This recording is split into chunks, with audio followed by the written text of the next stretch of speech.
buenos días, amigas y amigos de ISEFI. El día de hoy, como parte del proceso de evaluación que realizamos permanentemente sobre la situación económica y fiscal de los diferentes países de Centroamérica, nos hemos detenido con mucho interés a evaluar qué es lo que sucede en Guatemala, particularmente después de la toma de posesión hace aproximadamente un mes de Bernardo Arévalo, cual luego de un proceso electoral sumamente complicado, logró ascender al mando del organismo ejecutivo de Guatemala con una buena cantidad de desafíos, pero también con muchas oportunidades para lograr cambios que puedan mejorar la situación socioeconómica de los guatemaltecos y modernizar la capacidad productiva y la competitividad de Guatemala.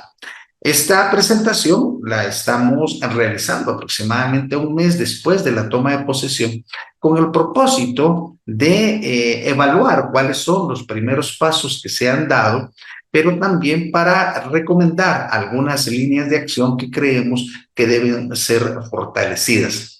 También debemos reconocer que hasta el 14 de enero había en Guatemala mucha incertidumbre sobre lo que iba a suceder. Por esa razón, no pudimos salir con mayor premura para poder hacer esta presentación. Sin embargo, esperamos que esta tenga toda la calidad y conocimiento para poder contribuir no solo a las autoridades para que tomen las mejores decisiones, sino para ilustrar de mejor forma al pueblo de Guatemala. Así que vamos adelante con la presentación. La presentación la hemos denominado Guatemala, desafíos y oportunidades para disponer de una política fiscal suficiente, sostenible y transparente.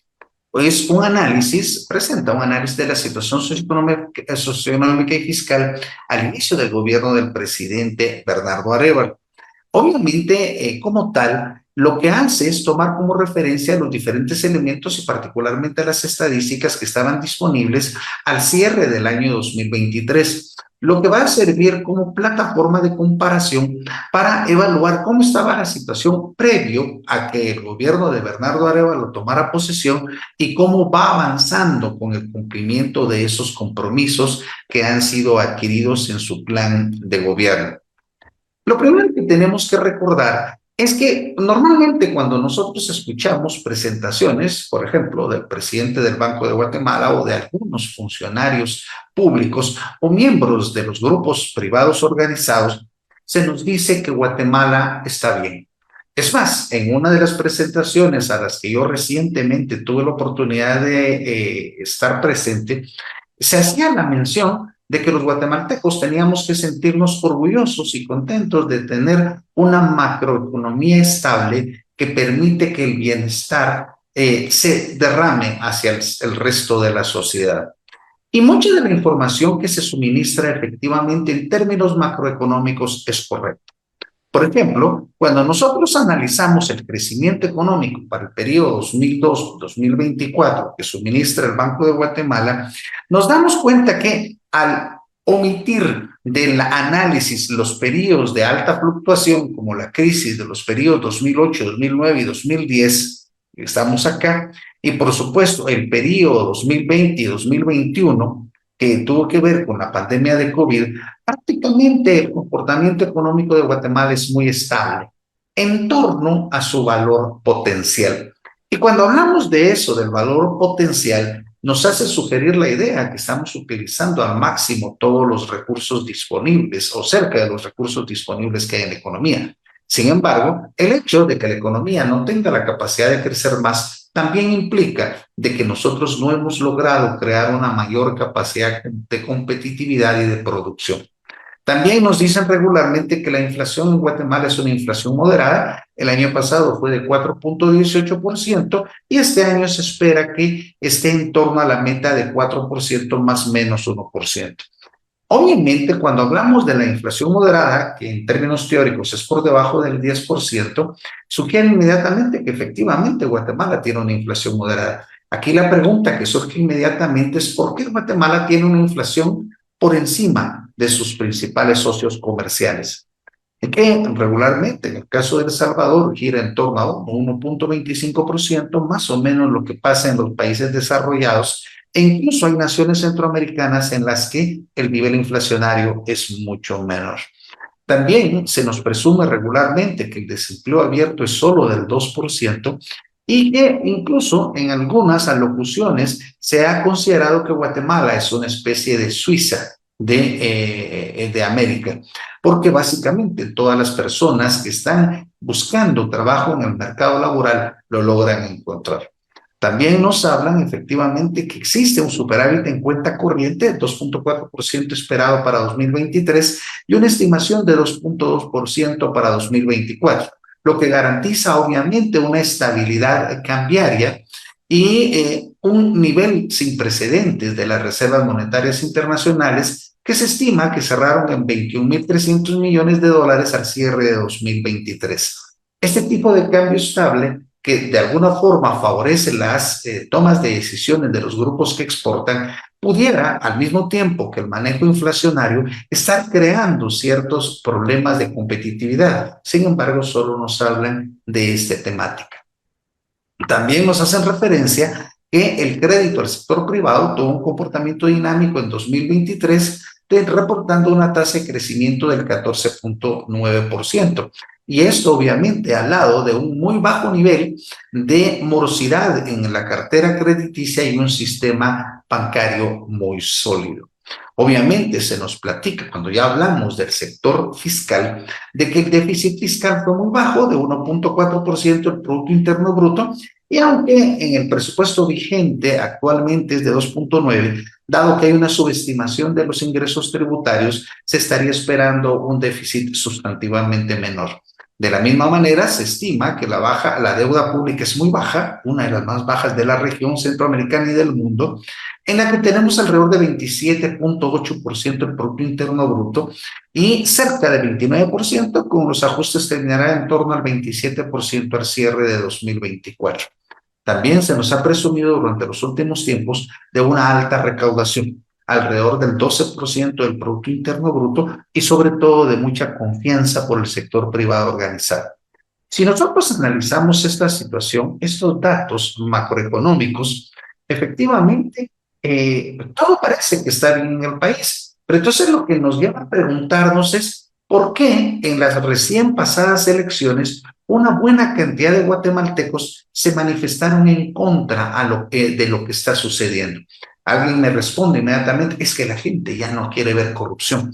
Pero ¿es solo la corrupción el problema? O posiblemente hay muchos otros problemas atrás que nosotros estamos descuidando y simplemente a los que hemos dejado pasar por el hecho que se nos ha vendido una idea de estabilidad y que las cosas están bien.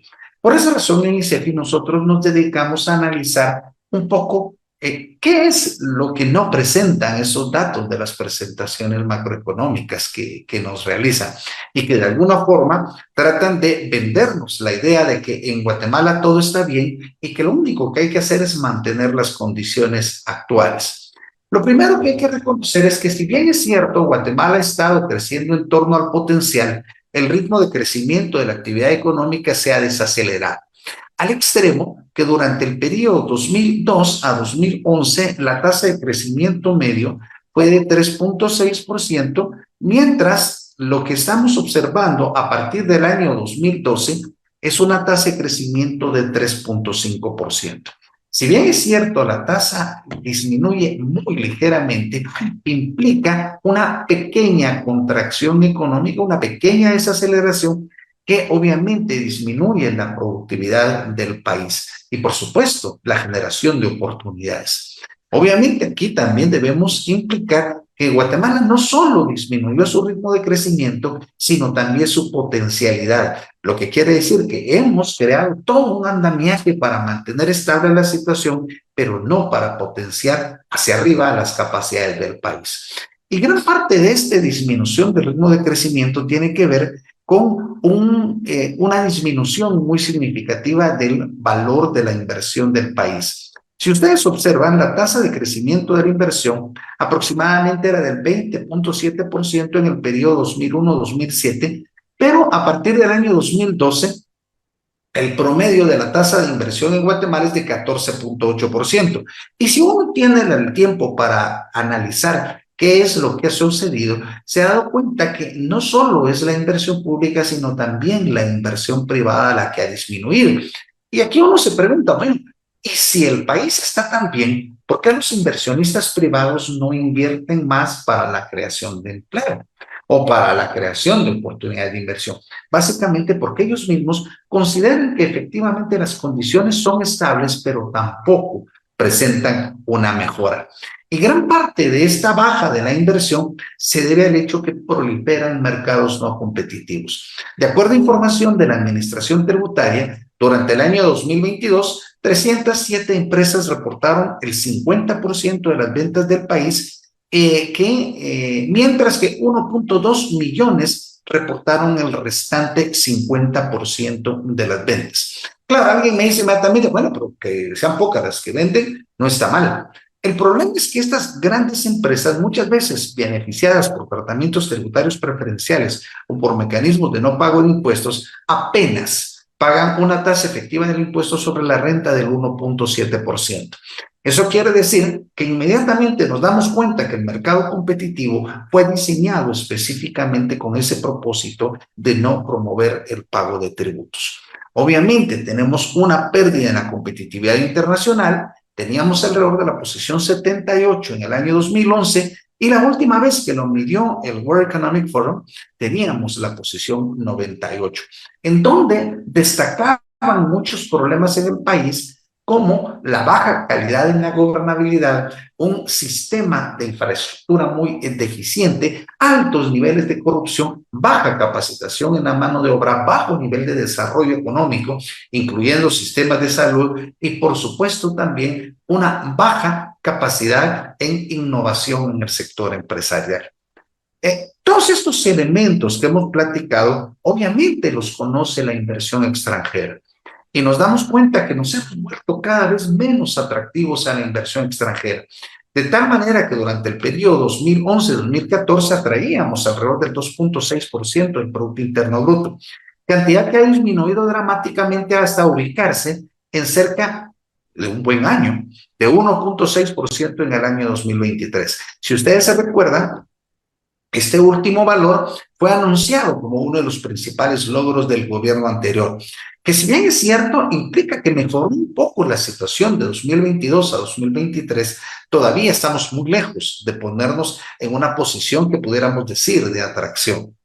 Gran parte del problema de falta de inversión en Guatemala se debe al hecho de que hay un muy bajo nivel de profundización financiera. Mientras en Guatemala apenas el sector bancario ofrece el 46% de créditos con respecto al Producto Interno Bruto, los países que nos rodean, ya no digamos de otros lugares, de otras regiones del mundo, tienen niveles muchísimo más altos. En Costa Rica es el 80%, Panamá 89%, El Salvador 107%, Honduras 76%, lo que quiere decir que para el grupo empresarial es mucho más sencillo obtener créditos en el país, lo que hace definitivamente que el país no tenga mucha más capacidad de producción y competitividad. Por supuesto que al margen de que eso tiene que ver mucho con las rigideces que ha establecido el modelo de control de la Superintendencia de Bancos, también tiene mucho que ver por el hecho de cierta colusión entre el grupo empresarial y el grupo productivo. Aquí debemos reconocer de que Guatemala efectivamente tiene una banca muy sólida, pero el problema real es que esa banca sólida se debe al hecho que hay una alta concentración y una pobre atención a las micro y pequeñas empresas, en donde apenas el 3%, 3.6% de la cartera se destina para microcréditos a las MIPYMES. Recuérdense de que aproximadamente 1.2 millones de los empleos formales dependen de las micro y pequeñas empresas, mientras que además hay una alta brecha.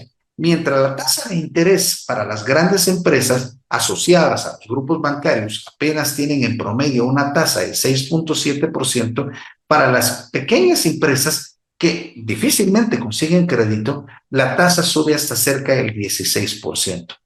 Hay otros elementos muy importantes cuando uno analiza el funcionamiento del sistema bancario. Por ejemplo, que la cartera de créditos es apenas el 56.2% del total de los activos de los bancos. Gran parte del resto se destina a inversiones y principalmente a inversiones en adquisición de bonos del Estado, que normalmente pagan una tasa de interés superior y son completamente seguros. Por supuesto, todos estos elementos que estamos describiendo, lo que ha significado es que el sistema bancario no cubre las funciones que debería estar ocupando en el mercado de dinero, lo que ha abierto, por supuesto, la posibilidad a que el grupo cooperativista y otros grupos de economía informal ocupen esos espacios, no necesariamente siendo lo más recomendable. Por supuesto, en el interior de la República también los altos precios de la energía eléctrica hacen de que sea difícil y muy caro establecer una pequeña industria. Pero tal vez el principal problema de la inversión es el creciente nivel de desaliento en las MIPYMES por el efecto de la extorsión. Si bien es cierto, en los primeros días de este gobierno se ha anunciado el combate de alguna forma a estos mecanismos, hay que reconocer que hasta el momento de inicio del año, el mismo Ministerio de Gobernación reconocía que la extorsión ha crecido en casi 50%. Eso obviamente no deja invertir a muchas personas en el país. Y entonces, ¿qué es lo que estamos viendo? Una sociedad en donde los grandes no invierten porque no quieren, porque el mercado no se desarrolla y lo tienen controlado, y un grupo pequeño que aunque quisiera invertir no tiene financiamiento, pero también tiene que someterse a altos costos de electricidad y a la extorsión que definitivamente los saca al mercado. Al final, estas condiciones lo que se manifiestan es una muy baja generación de empleo. De acuerdo al ICS, durante el periodo 2001 a 2023 se generaron aproximadamente cada año 29.211 nuevos empleos. Ahora bien, el problema es que cada año salen aproximadamente 150.000 nuevos jóvenes al mercado de trabajo. Y entonces, ¿qué tienen que hacer estos jóvenes que están saliendo al mercado? Y la respuesta es simple: o la informalidad o la migración. Hago propicio para hacer un paréntesis. A mí personalmente me sorprendió mucho de una información muy poco creíble por parte del ICS, en donde ellos argumentan que en promedio en los últimos 3 años se han creado cerca de 300.000 empleos, lo cual no había sucedido en los últimos 20 años. Yo personalmente no lo creo porque obviamente no hemos visto esas cifras. Obviamente mucho tiene que ver con la falta de auditoría de los datos que se publican. En todo caso, supongamos que fuera cierta la información del ICS, aún así no sería suficiente para atender la demanda de trabajo. Y lo que termina sucediendo es que los guatemaltecos particularmente, antes se decía que los que se iban eran los jóvenes, los adultos que ya tenían familia, ahora los que están yendo son los jóvenes que recién se prepararon. Y de alguna forma quiere decir que estamos capacitando gente para que se vaya a trabajar al exterior. De acuerdo a USAID y a la Organización Internacional de Migración, aproximadamente 3 millones de personas están viviendo en el exterior. Algunos piensan que es una cantidad muchísimo mayor. También que hubo una aceleración de la migración a partir de 2012. Y de estos 2.9 millones, casi 3 millones de personas que migraron, cerca de 2.1 millones envían remesas, lo que permite en Guatemala subsistir a cerca de 6.5 millones de personas. Quiere decir que las remesas están alimentando básicamente la capacidad de consumo de 1/3 de la población. Y entonces encontramos cuál es el factor principal de alimentación del crecimiento del PIB. Si la inversión no crece, si las exportaciones, como vamos a ver, no crecen, el único que queda es la potenciación del consumo, que lo está potenciando las remesas. Adicionalmente, de acuerdo a la Organización Internacional del Trabajo, la informalidad en Guatemala es de cerca del 79%. Ahora bien, si lo vemos, sí, obviamente, socialmente tenemos un problema muy dramático. Pero para los que presentan cifras macroeconómicas, obviamente, Esto implica algunas ventajas. Debemos reconocer que Guatemala actualmente es el 14º país del mundo en recibir remesas y el 18% en peso con respecto al Producto Interno Bruto. Y la recepción de remesas potencia el consumo mensual y estabiliza el consumo. También debemos reconocer que para los que se van, luego de la gran inversión y a veces endeudamiento que tienen, mejora el ingreso medio esperado. Mientras el INE reporta 2.850 quetzales de ingreso medio mensual, las remesas enviadas suministran en promedio 6.525 quetzales de ingreso. Alguien aquí pregunta inmediatamente, ¿y por qué todo lo destinan al consumo? Es que en esencia las remesas lo que están sustituyendo son los salarios de las personas que no encontraron trabajo acá y si tuvieran que ir al resto del mundo para poder trabajar. Por esa razón, el factor principal, el destino principal, tiene que ser el consumo. Obviamente, el creciente nivel de migrantes ha provocado que las remesas actualmente representen el 19.4% del Producto Interno Bruto, muy lejos del 9.3% que había en 2011, pero al mismo tiempo que permitiera compensar la pérdida de importancia de las exportaciones, que bajaron de un 22% en 2011 del Producto Interno Bruto hasta un 14%. Quiere decir que básicamente el superávit en cuenta corriente del que nos habla, en donde tenemos un superávit a partir de 2016, está sostenido en los influjos de reservas de remesas internacionales. Obviamente, el que permanentemente esté entrando una cantidad significativa de remesas hace que el tipo de cambio prácticamente se mantenga fijo. Y entonces, ¿a qué conclusión llegamos rápidamente? Que la estabilidad cambiaria y gran parte del crecimiento económico descansa en el mecanismo de exportación de personas. Eso quiere decir que la estabilidad macroeconómica de lo que nos platican mucho descansa primariamente en un fenómeno de ingratitud porque el país no tiene la capacidad de generar suficientes condiciones de vida para las nuevas personas. Pero además, ¿cuáles presiones inflacionarias? Si la mayor parte de remesas internacionales financian el consumo y la mayor parte del consumo se alimenta con importaciones, porque la estructura económica del país crece poco, hay poca inversión, entonces el mercado local básicamente se mantiene en equilibrio, salvo las presiones inflacionarias externas, que obviamente cuando se dan han impactado directamente sobre el nivel de precios. Entonces es relativamente más sencillo mantener la inflación controlada. Y volvamos al punto. ¿Por qué 4%? Cuando realmente los mercados internacionales tienen una inflación significativamente menor, empezando por nuestros principales socios comerciales. Si bien es cierto, la inflación se ha mantenido relativamente controlada con una media de 4.4%, tiene una volatilidad o ha tenido una volatilidad media de 1.8%, que es un 40%. Y cualquiera que trabaja con estadísticas dirá que efectivamente la volatilidad es muy alta para un monto tan pequeño.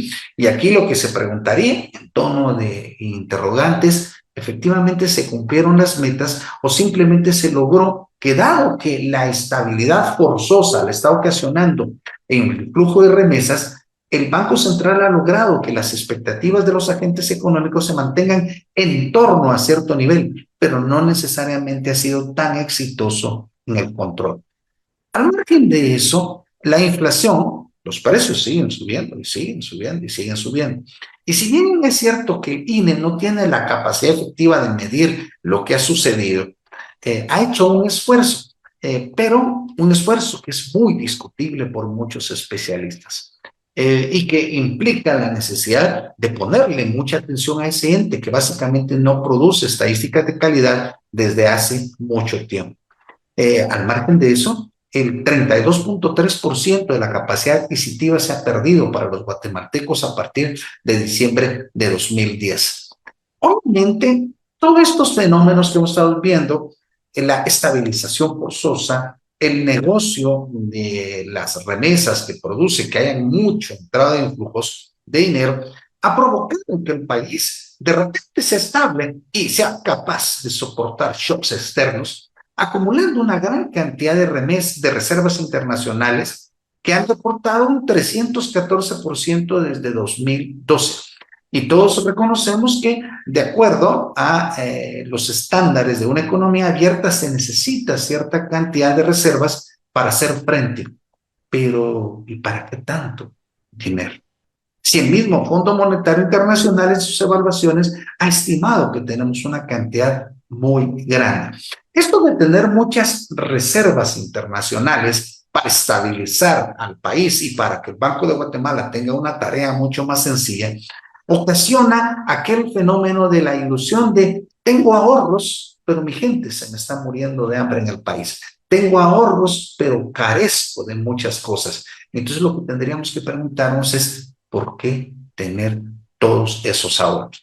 Aquí los más ortodoxos, los monetaristas ortodoxos me van a decir, no, pero es que están mezclando las cosas, es que son recursos públicos. Y los recursos públicos son para mejorar el bienestar de la población, no son para que un segmento social se encuentre bien mientras el resto tenga problemas. Y concluyendo, entonces, pues, debemos estar contentos y motivados. No parece, no parece.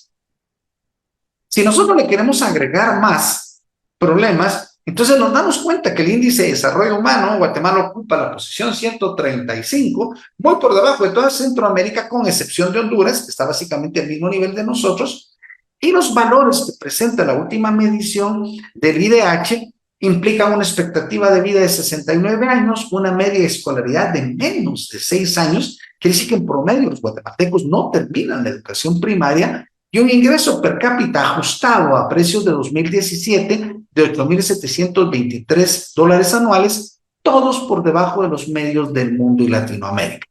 Por supuesto, esto de que los precios ajustados sean relativamente, o el salario ajustado sea mayor, ha sido utilizado en forma errónea por algunos escritores que lo que pretenden hacer notar de que efectivamente ha mejorado la distribución en el ingreso de Guatemala y que la riqueza, que la pobreza ha disminuido.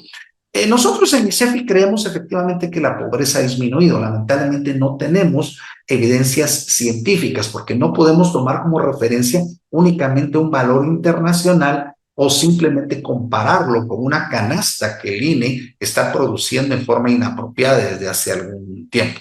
Pero nosotros sí creemos que la pobreza ha disminuido como consecuencia de que hay cada vez más ingreso de remesas que alimenta a 1/3 de la población.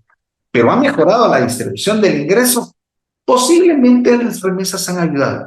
Pero si nosotros analizamos los datos que presenta el Banco de Guatemala, en donde nos damos cuenta que la pérdida de peso en los salarios con respecto al Producto Interno Bruto ha ocasionado que se pierda casi 1 punto de peso relativo de los salarios, pues cuestionaríamos eso. En todo caso, lo que sí es cierto es que las estadísticas del país no son lo suficientemente buenas para tomar decisiones, haciendo urgente de que el Ministerio de Economía ponga atención en esa institución que es el INE.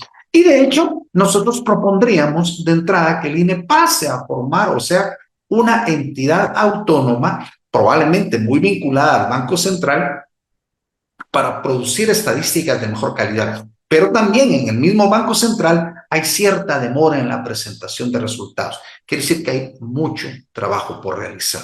Si a esto le agregamos una excesiva complejidad y muchos trámites burocráticos que hacen muy caro el hacer negocios y la corrupción, entonces empezamos a entender por qué la mayor parte de los guatemaltecos no están de acuerdo con lo que está sucediendo en el país. Lo que sí podemos percibir es que hay una Guatemala dual. Una Guatemala, mientras que los valores, que muestra que hay valores macroeconómicos razonablemente buenos y que genera la ilusión de que lo único que hay que hacer es mantener la trayectoria política. Y entonces muchos dicen, no, es que nuestro propósito es mantener lo que está allí. Pero otra Guatemala en donde los datos microeconómicos y sectoriales dan a conocer una realidad diferente, una realidad que necesita ser transformada para que efectivamente se cumpla con el contrato social que está plasmado en la Constitución de la República y, por supuesto, en el último plan de Desarrollo de Guatemala, el Plan Catún 2032. Ahora, si yo me doy cuenta de esa dualidad, me doy cuenta inmediatamente de por qué unos grupos dicen que debemos ir para un lado y otros grupos dicen que debemos ir para otro lado. Mientras los grupos que defienden la estabilidad y que el país se encuentra razonablemente bien, básicamente se decantan por el hecho que la política económica del país debe mantener la trayectoria a fin de establecer una estabilidad económica de largo plazo y que una de sus manifestaciones es el marco fiscal de mediano plazo 2024-2028 que emitió el Ministerio de Finanzas el año anterior. Hay otro grupo que ha estado insistiendo en que sin descuidar esa estabilidad de la que estamos platicando, debe recordarse que son más importantes el fortalecimiento de las funciones públicas y mejorar la gobernanza, la modernización económica, de tal forma de que haya una mayor inclusividad en el crecimiento del país, la potenciación de la competitividad al fin de que logremos que Guatemala sea atractiva para la inversión y que al mismo tiempo sea atractiva para los inversionistas locales, pero sobre todo para promover el bienestar de la población en general. Y entonces encontramos un panorama. Mientras los primeros, la estabilidad, no exige básicamente mayor esfuerzo en materia de demanda de recursos, porque hay que mantener las cosas como están, nos encontramos que el segundo vector de análisis sí exige movilización de recursos. Y aquí hay un punto muy importante. Se nos ha dicho que lo único que es suficiente es combatir con la corrupción, y el combate a la corrupción es exigir. Eso no está en discusión. Pero los recursos que movilizaría el combate a la corrupción no son suficientes para lograr todos estos propósitos que efectivamente forman parte de las aspiraciones de los guatemaltecos. Entendido eso, quiere decir que si la única fuente de recursos del país para potenciar esa capacidad productiva y para mejorar el bienestar se encuentra en el panorama fiscal, entonces lo que tenemos que analizar es qué pasa en el panorama fiscal guatemalteco. Lo primero que debemos reconocer que Guatemala ha estado inmersa desde hace mucho tiempo, pero ha sido más manifiesto en los últimos 3 gobiernos, en lo que se conoce con el nombre de una política de austeridad. Y aquí hay que dejar claro que cuando estamos hablando de austeridad no nos referimos a hacer una utilización óptima de los recursos, sino a la estrategia de política económica en lo que se pretende que el tamaño del gobierno no cambie, no aumente. Ahora, es tan así que en los gobiernos, los últimos 3 del país, ha estado inmerso en una política de no cambio del tamaño del gobierno, pero incluso se incrementaron los malos manejos de los recursos. Eso quiere decir que en términos de austeridad, la política lo que propició es que el tamaño del gobierno permaneciera estable a fin de lograr la estabilidad que platicábamos anteriormente, pero no logró mejorar la asignación y el uso de esos recursos. En materia de gasto público, hay que recordar que el análisis hay que hacerlo en términos del Producto Interno Bruto. Hay muchos que dicen, es que mire, dicen que es que Guatemala gasta básicamente el doble de lo que gastaba hace una década. Por supuesto que sí, en términos nominales sí, pero a todo eso hay que sustraer el efecto de la inflación. Y por supuesto, hay que analizar cuánto realmente se tiene de gasto y cuánto se tiene de ingresos en términos de variables constantes. Sobre ese particular, ICEFI ha hecho algunas evaluaciones y si bien es cierto, en materia de gastos uno pudiera decir que ha habido algún incremento en materia nominal, básicamente lo que podemos observar que en el año 2023, como ustedes pueden observar, se ejecutó en términos del Producto Interno Bruto el valor exactamente igual que se estaba dando una década atrás, en el año 2013. Si ustedes se dan cuenta, incluso en el presupuesto, aunque el presupuesto habrá que ajustarlo todavía, está por debajo de lo que estaba en los años previos y está acomodado de tal forma que es el mismo que estaba en el año 2014. Aun cuando se mantenga y se recomponga el tamaño del presupuesto conforme lo que debiera hacer el nuevo gobierno, ampliaciones o ajustes, no se espera que el tamaño del gobierno vaya a estar más allá del 14%. Eso quiere decir que básicamente el tamaño del gobierno en Guatemala no ha cambiado. Y como tal, dice uno primero, si no ha cambiado, lo que quiere decir que no hay más gasto en términos reales, ¿qué tantos más resultados pudimos lograr? Por supuesto que se pueden lograr muchos resultados, pero si a esta falta de recursos le adicionamos la carencia de indicadores que permitan fortalecer institucionalmente el país y la corrupción, ahora entendemos por qué los guatemaltecos no están de acuerdo. En cuanto a la estructura de gasto público, nos damos cuenta que en esencia el tamaño de los gastos de funcionamiento se han mantenido razonablemente constantes, lo que agregándole que la cantidad de pago de intereses sobre la deuda ha crecido ligeramente, hace que prácticamente no haya posibilidad de mejorar el gasto en inversión.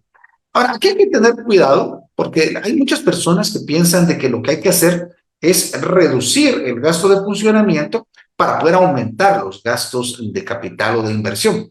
Y sí se puede hacer en el momento primero del tiempo, porque yo puedo optimizar los gastos de funcionamiento reduciendo muchos focos, muchos espacios de corrupción o de mala utilización para denotar más gasto de inversión. Pero en el segundo año ya no voy a poder.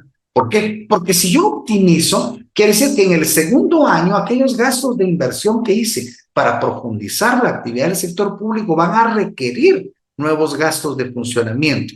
Y eso cualquiera que sabe de política fiscal, de funcionamiento de las finanzas públicas lo entiende. Entonces, lo que tenemos que buscar en el gasto de funcionamiento es un buen uso de los recursos, pero necesitamos más recursos también para mejorar la capacidad de inversión. Como vamos a platicar en un momento, los intereses sobre la deuda, que son uno de los más grandes de la región centroamericana, han estado influenciados precisamente porque mucha de la contratación de la deuda es con agentes internos que termina siendo muy cara. Sin embargo, ese tema ya ha sido tratado. Algunos de los ministros de finanzas anteriores han procedido a hacer cierta reconversión de deuda de tal manera que vaya siendo cada vez más barata. Si analizamos los destinos del gasto público, nos damos cuenta que cerca de un quinto del gasto público se destina a educación, cerca del 14% al pago de servicio de la deuda y aproximadamente un décimo a la salud pública. Las dimensiones parecen ser no estar equivocadas, parecieran ser suficientes a priori.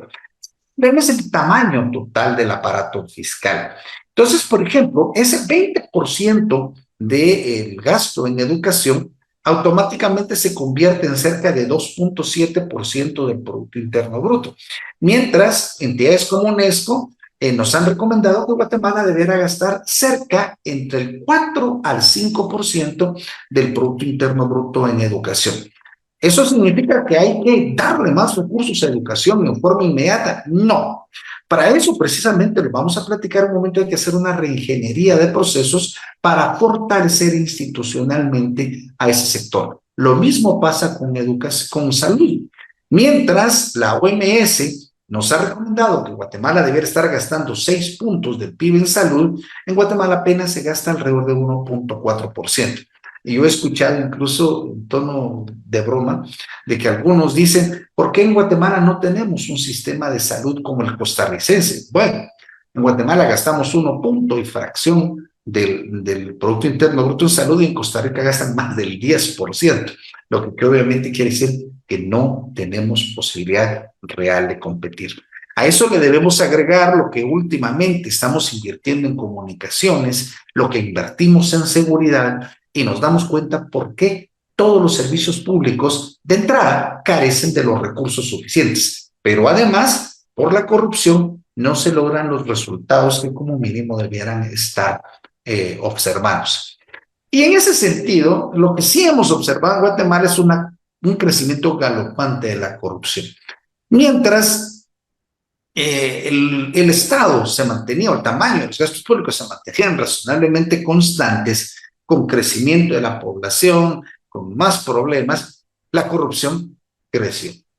De acuerdo al índice de percepción de la corrupción que genera Transparencia Internacional, hay que recordar sobre esto que hay otras mediciones, pero todas apuntan básicamente hacia lo mismo.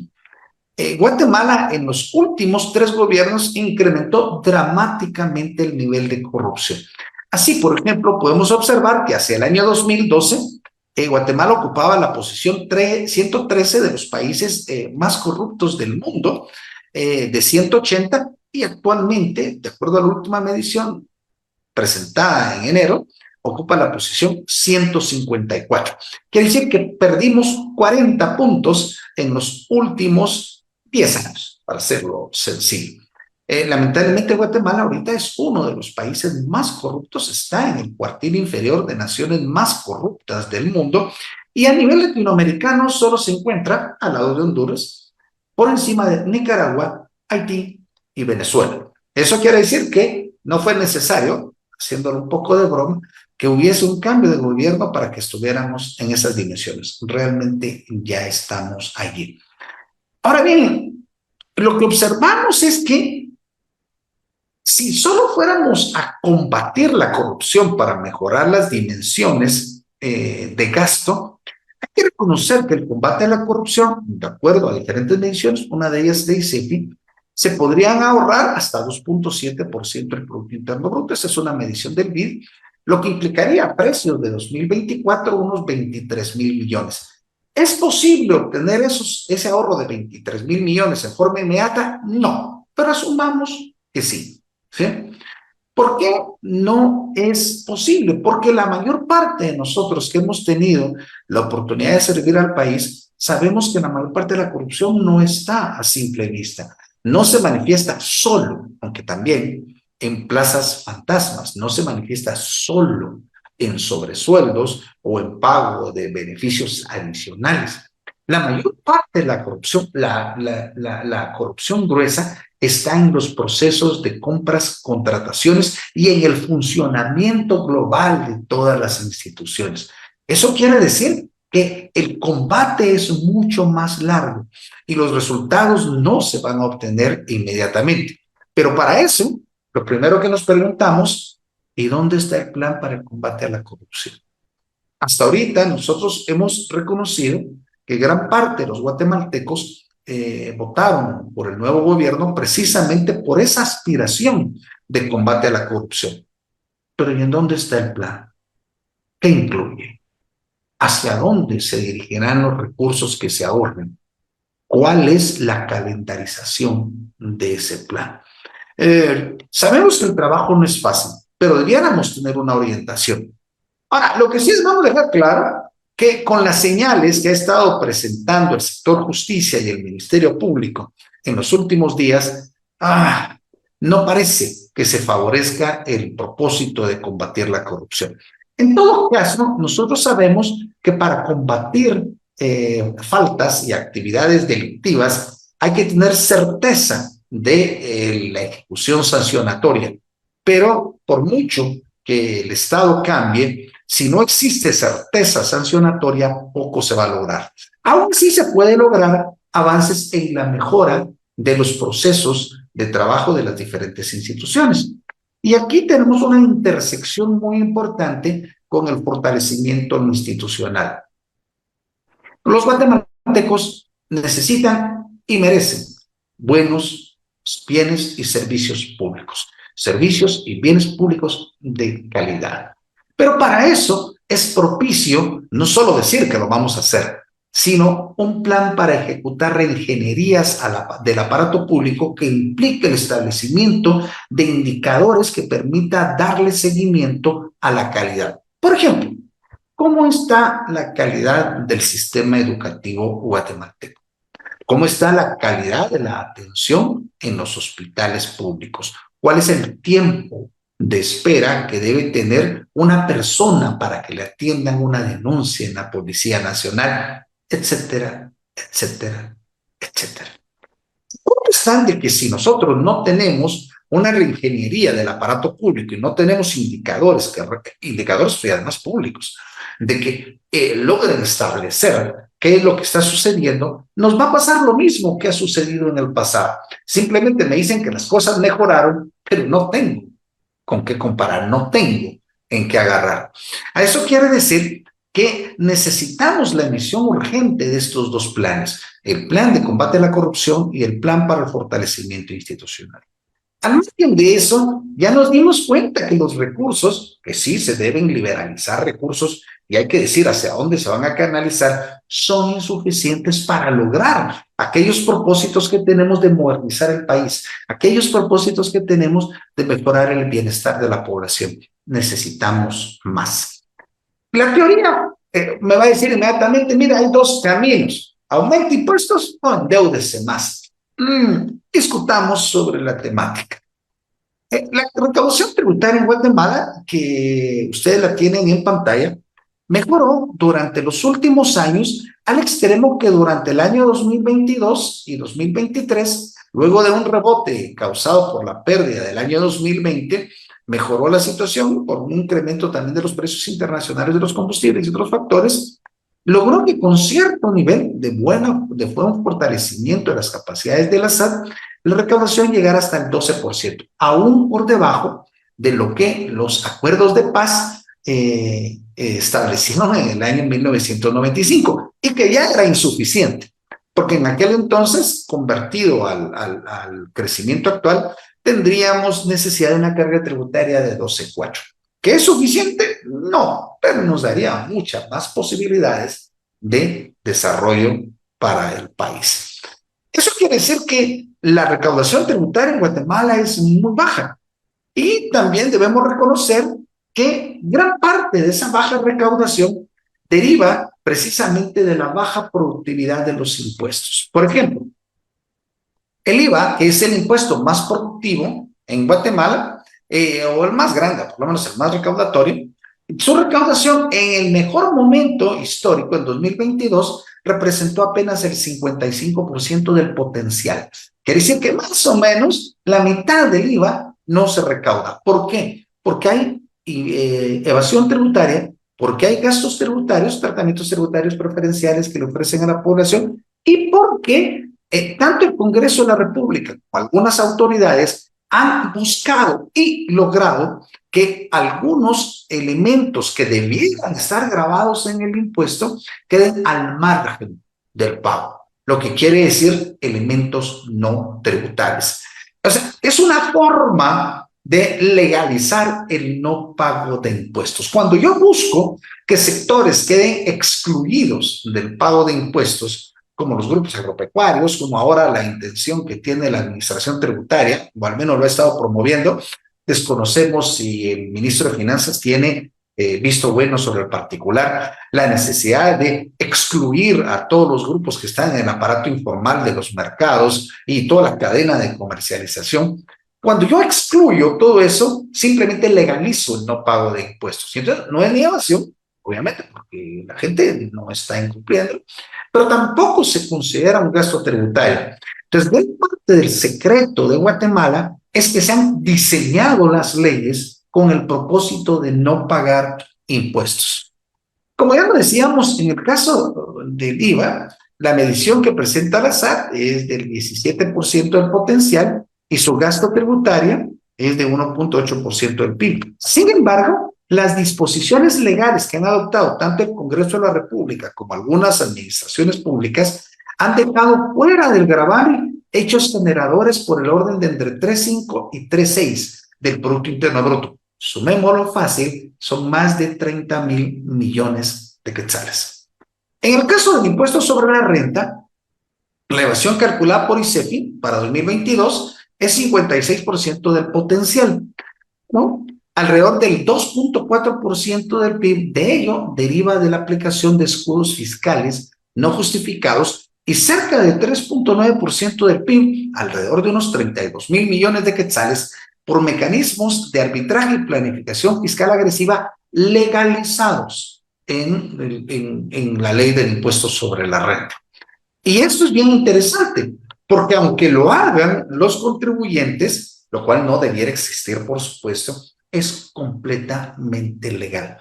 Eso quiere decir que el problema de más recursos se resuelve relativamente fácil convirtiendo la legislación del país en una legislación en donde todos paguemos la justa parte que le corresponde. Obviamente esto va a exigir al ministro de Finanzas y a su equipo que presenten por primera vez en la historia una política fiscal y una política tributaria que debe ordenar el funcionamiento. Debemos reconocer que la Constitución establece que el responsable de la política fiscal es el presidente de la República y lo delega al ministro de Finanzas, no al Congreso y mucho menos a la Superintendencia de Administración Tributaria.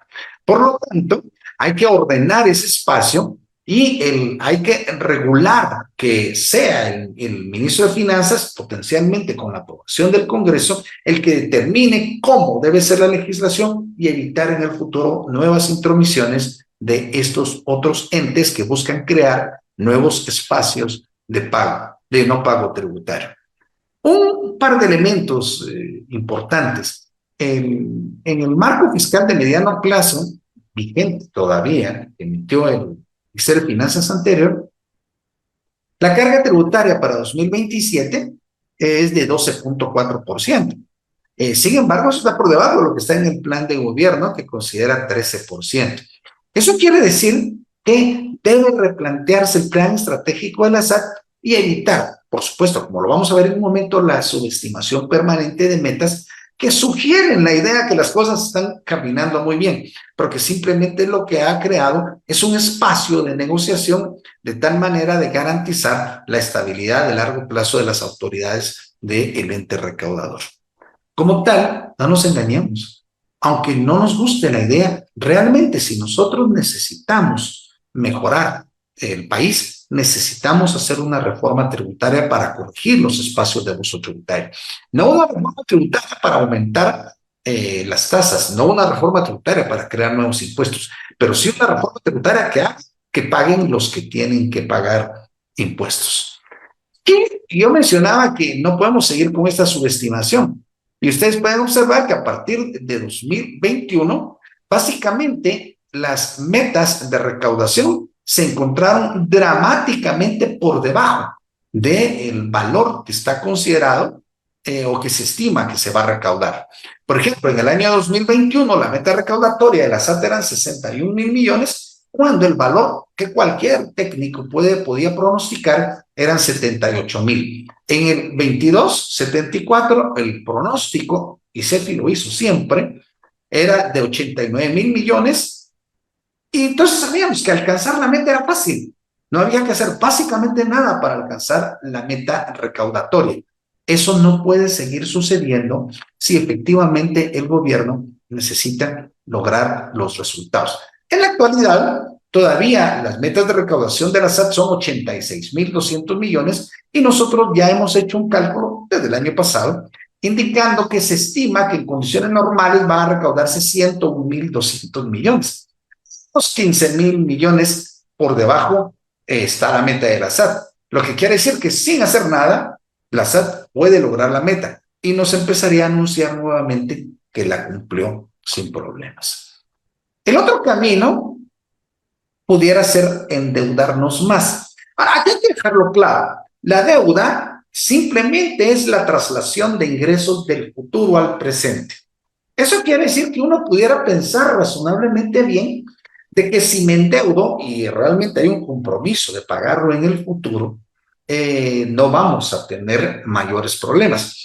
El problema es que realmente no tenemos una planificación estratégica sólida de largo plazo y los marcos fiscales de mediano plazo son muy sujetos a los vaivenes de los gobiernos de turno. Entonces, es muy difícil pensar de que si yo me endeudo, va a haber un compromiso del gobierno que viene para pagar esa deuda. Eso quiere decir que podría darse, no necesariamente, de que un aumento en el endeudamiento para cubrir las necesidades actuales simplemente se quede como un aumento en el largo plazo. Guatemala no tiene problemas de deuda pública, por eso precisamente es la calificación que nos otorgan los entes calificadores de riesgo de incumplimiento del pago de la deuda y que algunos lo utilizan como una proxy del riesgo país.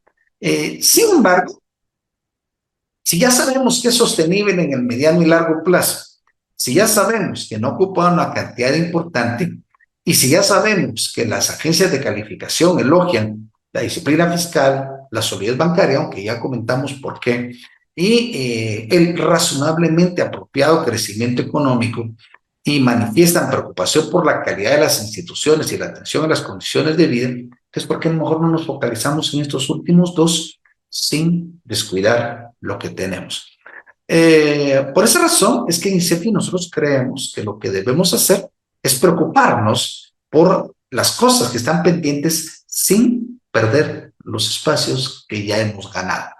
Ahora, un último elemento que es importante sobre esto es que aunque nosotros tengamos un buen nivel de deuda, nos pueden empezar a ver como una guarida fiscal precisamente por el hecho de que no cumplimos con los estándares de transparencia internacional y seguimos privilegiando a como fuera el secreto bancario, que obviamente es correcto de que no cualquiera se entere de cuánto tenemos en recursos, pero obviamente forma parte de los estándares internacionales que Guatemala intercambie información. Y si nosotros seguimos con esa actitud de no cumplirlos, podemos enfrentar problemas más adelante. Atendiendo esta visión compleja, amplia, que presentamos lo más rápido que se pudo, nos atrevemos a presentarle al gobierno algunas recomendaciones. Primero, el gobierno debe enviar a la población el mensaje claro de que su percepción de la realidad nacional es integral y debe abandonar, incluyendo por algunas entidades especializadas, la visión exclusivamente macroeconómica para darle a conocer a la población que todo está bien, porque eso genera polarización. Debemos entender que tenemos cosas muy buenas, pero que hay mucho trabajo que realizar. Debemos solicitarle al gobierno que presente un plan de combate a la corrupción y un plan de modernización del aparato institucional, identificando qué se va a hacer, los plazos que se va a incurrir, pero también, hacia dónde serán dirigidos los recursos que serán ahorrados, ¿sí? Y por supuesto, con indicadores para que logremos establecer que los planes tuvieron éxito. En ese sentido, el mensaje del compromiso del Ejecutivo para el combate a la corrupción debe ser más contundente. Hasta hoy el mensaje ha sido de que se va a hacer esto y algunos ministerios han anunciado que se eliminaron plazas fantasmas o que se quitaron los almuerzos en algunos lugares, lo cual está bueno. No vamos a negar que está bueno. Pero eso no es combate a la corrupción. El combate a la corrupción se realiza corrigiendo los procesos y procedimientos de compras, adquisiciones y el funcionamiento del aparato público. Pero si no se ha hecho eso, y además el organismo judicial y el Ministerio Público están presentando señales en sentido contrario, cuestionaríamos el éxito en mediano plazo. Complementariamente, en el Congreso, el gobierno debe avanzar para que conjuntamente con el Congreso se presenten algunas leyes que tiendan a crear condiciones para modernizar la economía y favorecer el clima global de inversión. Tenemos que mejorar la posibilidad de invertir en Guatemala. En Guatemala no hay claridad sobre cuáles son las condiciones generales de inversión. Y nosotros en INSEFI hemos promovido hace una buena cantidad de años la necesidad del establecimiento de una ley general de inversión, que incluso pueda tener algunos tratamientos tributarios diferenciados para ciertos segmentos que pueden contribuir a la modernización y a la creación de mejores salarios para los guatemaltecos. Pero hay que estudiarlo con buen nivel. Por supuesto, también debemos promover la competitividad y evitar que sigan habiendo espacios monopólicos o oligopólicos que reducen la posibilidad de incorporación de nuevas empresas. Debemos imposibilitar que el sistema bancario siga con esa política de que no le presta al sector de MIPYMES. Y si el sector bancario va a mantener esa política porque se argumenta que es de libre mercado, el Estado debe tener una posición abierta y directa sobre cómo fortalecer en forma inmediata, contundente y suficiente en la inversión de las MIPYMES. Por supuesto, es indiscutible que el Ministerio de Finanzas Públicas debe emitir con urgencia la política fiscal y tributaria de Guatemala. O sea, no podemos seguir caminando así simplemente tomando decisiones sobre la marcha y no saber hacia dónde vamos.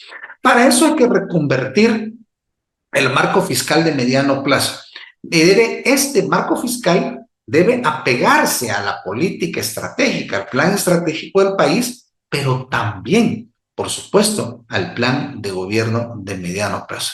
Sin dudas, habrá que promover una reforma tributaria que, sin elevar tasas ni crear nuevos impuestos, propicie que todos los guatemaltecos contribuyamos con nuestra justa parte. ¿Cómo? Eliminando todos aquellos beneficios que fueron creados artificialmente y que permiten que muchos grupos empresariales no paguen impuestos. Y por último, que se propicie la modernización económica, la mejora en la calidad de vida de los guatemaltecos y el fortalecimiento de la competitividad sin afectar la sostenibilidad fiscal. Esto último para nosotros es particularmente importante, porque de alguna manera los gobiernos anteriores se focalizaron en su esfuerzo por lograr esa sostenibilidad de largo plazo en la deuda. Y creemos que no debe ser perdido.